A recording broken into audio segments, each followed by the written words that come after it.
السلام علیکم اسٹوڈنٹس، آج ہم جو ٹاپک سٹارٹ کرنے جا رہے ہیں وہ ہے چیپٹر نمبر 4 طلب کا مفہوم دیکھ لیتے ہیں۔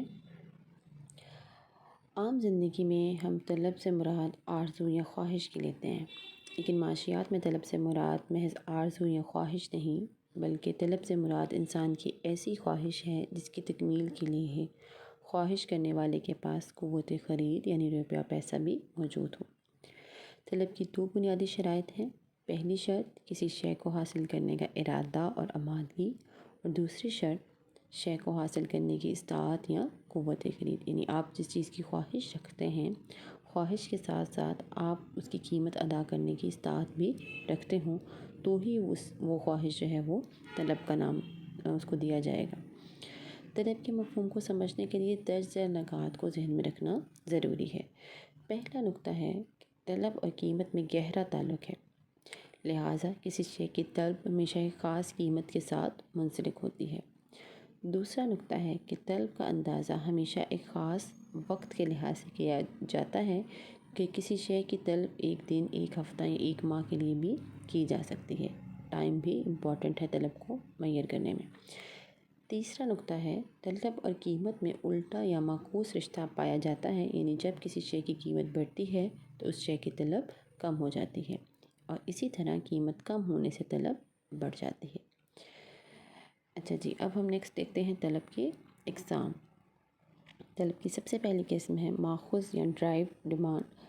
بعض اشیاء کی طلب دیگر اشیاء کی طلب سے ماخوذ ہوتی ہے، یعنی ہم ایک چیز کی طلب کرتے ہیں تو اس کی وجہ سے کسی نہ کسی اور چیز کی طلب بھی وجود میں آ جاتی ہے۔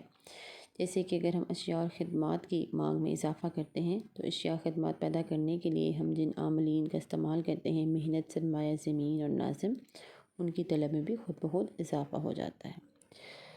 دوسری قسم ہے تکمیلی طلب، کمپلیمنٹری ڈیمانڈ۔ کمپلیمنٹری ڈیمانڈ یعنی جب کسی ایک شے کا استعمال دوسری شے کی دستیابی پر منحصر ہو تو اسے تکمیلی طلب کہتے ہیں۔ مثال کے طور پر آپ کا قلم اس وقت تک کام نہیں کر سکتا جب تک اس میں انک یا دوات نہ ہو، تو اس طرح جب آپ قلم کی ڈیمانڈ کریں گے تو ساتھ ہی ساتھ آپ کو انک کی ڈیمانڈ بھی کرنی پڑے گی۔ کار کے ساتھ پیٹرول کی ڈیمانڈ، یہ دونوں تکمیلی طلب کی مثالیں ہیں۔ مرکب طلب پر آتے ہیں، کمپوزٹ ڈیمانڈ۔ جب شے کا استعمال ایک سے زیادہ ہو اس کی طلب مرکب طلب کہلاتی ہے۔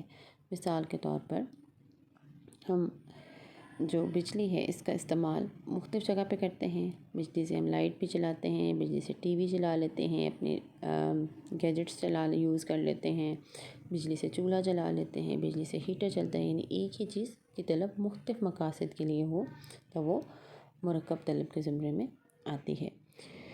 چوتھا ہمارا نقطہ ہے نیم البدل اشیاء کی طلب، ڈیمانڈ آف سبسٹیٹیوٹ گڈس۔